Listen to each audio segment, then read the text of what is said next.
Hello, everybody. This is a redo of day one, the 5 day challenge to help you discover, develop, and embrace the power of you to self heal. As most of you know, this Zoom meeting has gone wonky, and some of you registered and were having a difficult time getting in because it changed the meeting room, did a lot of things. Also, I forgot to click record on the first video. So I decided to redo it so you have access to it. And I appreciate everyone that has muscled through and been able to participate in the 5 day free challenge and hopefully getting a lot out of it. So, day one, we wanted to focus on the mind because this is free. And the mind, when I was first in the medical field, I was very skeptical and personally skeptical about, okay, how can I create something different in my life? And I did research and I learned many holistic modalities along the way, but still skeptical.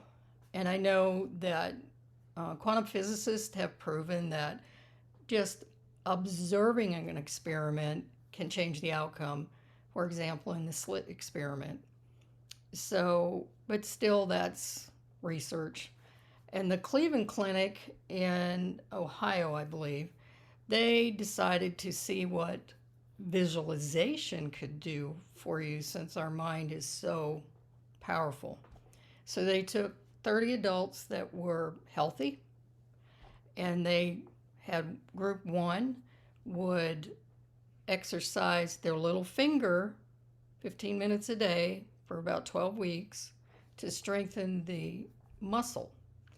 And group two did the biceps. They only visualized. And then group three was the control group. They did nothing. And after the 12 weeks, they found 53.4% of the finger group had increased muscle strength in their little finger and 13.4% in the bicep group.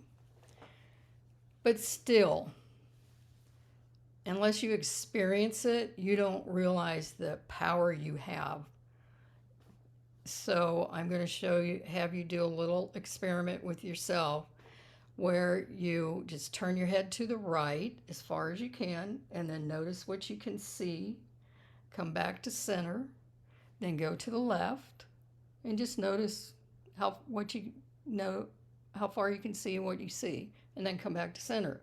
Now what I want you to do is close your eyes, take a deep breath, and you're not moving your head or your neck. You are just visualizing moving clearly, freely, flexible to the right, as far and farther than you've ever done before. And then come back to center, take a deep breath, then visualize yourself going all the way to the left, as far and farther than you ever have before, nice and easy and flexible.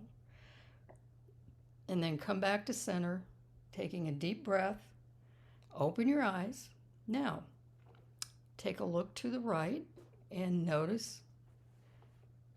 You may notice an increase of range of motion and that you can see something that you didn't see last time. Come back to center and go to the left.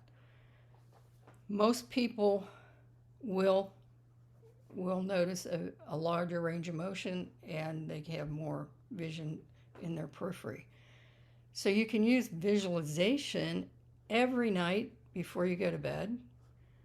You can use it when you get up in the morning if you want to create a calm work environment, if you want to increase your range of motion, increase your body strength, or if nothing else, you want to visualize your body is not talking to you with pain, that kind of thing. So you can use it before bed and before you get out of bed, so you can start creating that. And if you do it for 21 to 30 days, it becomes a habit. Your unconscious does not know it's not real.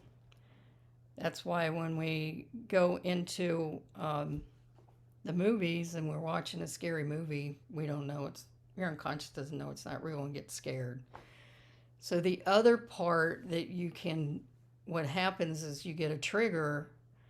It increases anxiety, it may increase pain because it's a stressor, but the unconscious tries to protect you. So say you had a traumatic experience.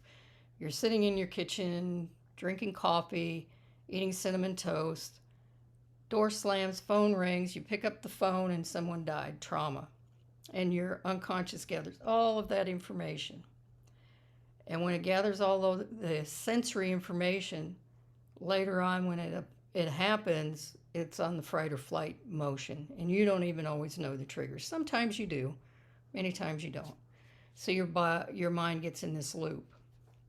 So what you can do, I'm going to teach you what's called fast EFT, emotion freedom technique, and it stops that loop and gets you out of the loop. And if you keep doing that, sometimes it will retrain your brain not to even go there. I've had, you can use this because I have a general statement, and you can utilize this for pain, anxiety, cravings. I had a patient, jonesing for heroin at a 10, did this 3 times down to 0. So you can use it for whatever you want, and you can use it anywhere you want. I had another patient who had tremendous anxiety, especially since COVID, was in the bank, and there was a very aggressive person behind her and very scary. She was afraid they might even pull out a gun, and she was able to do this, muscle through what she needed to do, get it done, and manage it. So that was amazing for her. So you have the power for this. So what you do is, and you don't have to close your eyes. When you actually do it for yourself, you can if it's more relaxing. But you just take a deep breath and you tap here, nice and slow, because anxiety and everything is fast. So nice and slow, deep breath. I release and let it go. Release and let it go. Nice and slow. I release and let it go. Deep breath. I release and let it go. And then here, I release and let it go. Deep breath. And then here, I release and let it go. Deep breath. Now, grab your opposite wrist, just like this. And you just relaxed and you take a deep breath. Peace. Now, if you're still needing to release it, you do it again.